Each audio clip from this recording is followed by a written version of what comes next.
Há uma vaidade que se faz sobre a terra. Há justos que são tratados conforme a conduta dos ímpios, e há ímpios que são tratados conforme a conduta dos justos. Digo que também isso é vaidade. Eclesiastes, capítulo 8, versículo 14.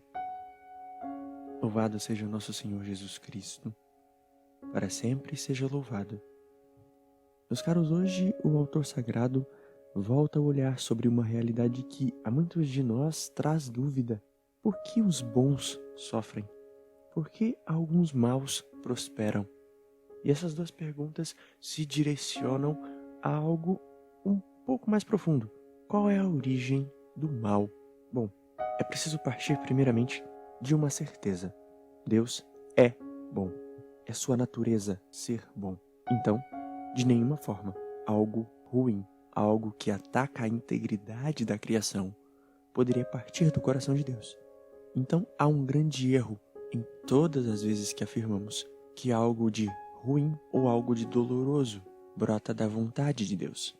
Ora, se Deus cria a humanidade em um impulso de amor e deseja para ela o domínio sobre absolutamente tudo e a vida eterna, como poderia o próprio Deus querer algo que atacasse a integridade dessa criação?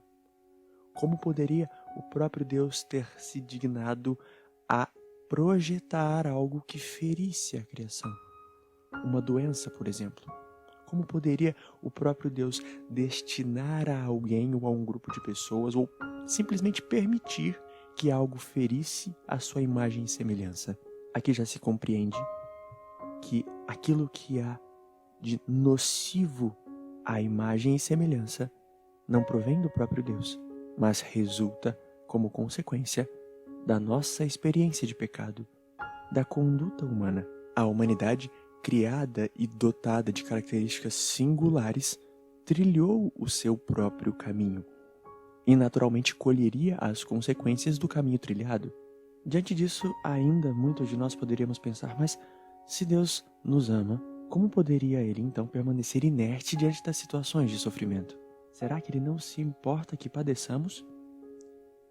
E sim, Deus se importa. E não, Ele não quer que padeçamos. Acontece que uma resposta do Senhor de modo a impedir que o sofrimento humano existisse seria uma interferência num nível que o próprio Senhor jamais desejou, pois afetaria aquilo que está inscrito na essência humana, que é o livre-arbítrio e, naturalmente, o acolhimento por parte da própria humanidade das consequências daquilo que por ela mesma foi semeado. A propósito, diante dessa situação, o próprio Senhor apresentou-se ao sofrimento e trouxe, com a redenção operada na cruz, um sentido real para o sofrimento. E isto se comprova pelas palavras do próprio Jesus, grafadas ao final do capítulo 16 do Evangelho segundo São João. No mundo tereis tribulações, mas tende coragem. Eu venci o mundo. Isso nos prova que o Senhor é soberano também nas aflições. É soberano, inclusive, nas angústias. É soberano, independente das dores. E isso pode ainda levar-nos a mais um questionamento. Bom, se Deus não prometeu que estaríamos isentos ao sofrimento, então só serão salvos, só encontrarão o Senhor aqueles que de fato sofrerem fisicamente. É impossível alcançar o céu sem o sofrimento? Não é bem isso que o Senhor quis dizer. O sentido real do sofrimento consiste na certeza de que o próprio Deus nos prometeu a consolação e a alegria eternas, que não se confundem com as consolações e alegrias possíveis de ser alcançadas neste mundo. Deus não prometeu que estaremos isentos ao sofrimento ou às angústias, mas prometeu a vida eterna aos perseverantes, o que quer dizer que a natureza do nosso sofrimento não se confunde com a natureza daquilo que o Senhor nos reserva. Mais do que isso, nos apresenta a natureza do combate que enfrentamos para que alcancemos de fato a vida e a alegria eterna.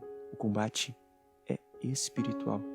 Ora, São Paulo já nos dizia que não é contra homens de carne que nós lutamos, Nós precisamos, então, fazer o que o próprio Cristo fez: tornar o sofrimento uma ponte para o encontro com o Senhor, trazer ao sofrimento um sentido.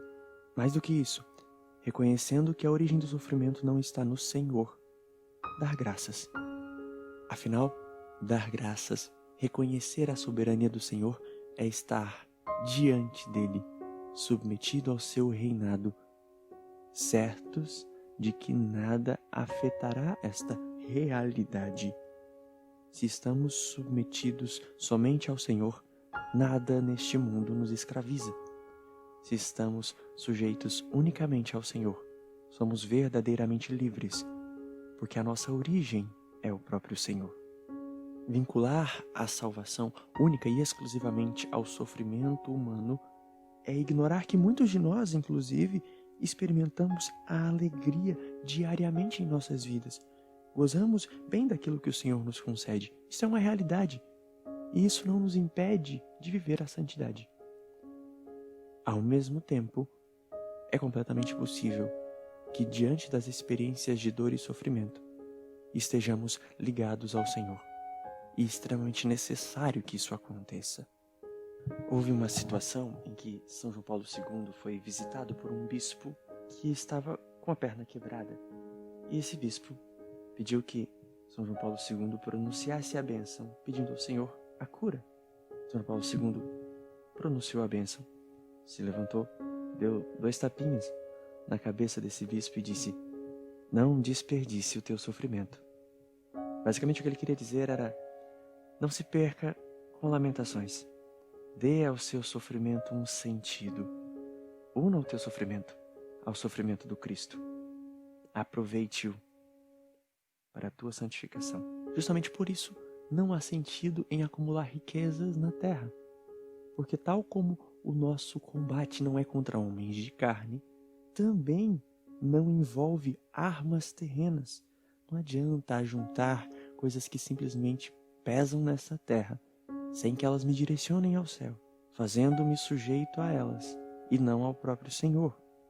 Diante do sofrimento, diante daquilo que me inquieta, diante daquilo que rouba minha paz, ou tenta roubar a minha paz, é preciso voltar o olhar ao Senhor, ter paz e esperança em Deus, ser firme, alinhar os passos aos pés de Deus, sofrer quando necessário, alegrar-se quando possível, estando certos de que o nosso destino não é este mundo.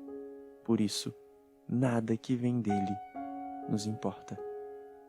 Louvado seja nosso Senhor Jesus Cristo, para sempre seja louvado. Meus irmãos, este foi o versículo que mais me tocou no dia de hoje. E quanto a você, qual foi o versículo que mais te tocou? Não deixe de trazer a sua reflexão, comentando aqui abaixo do vídeo. Curta este conteúdo, inscreva-se no canal e, claro, compartilhe. Faça com que a certeza da alegria do Senhor alcance mais e mais corações. Até amanhã.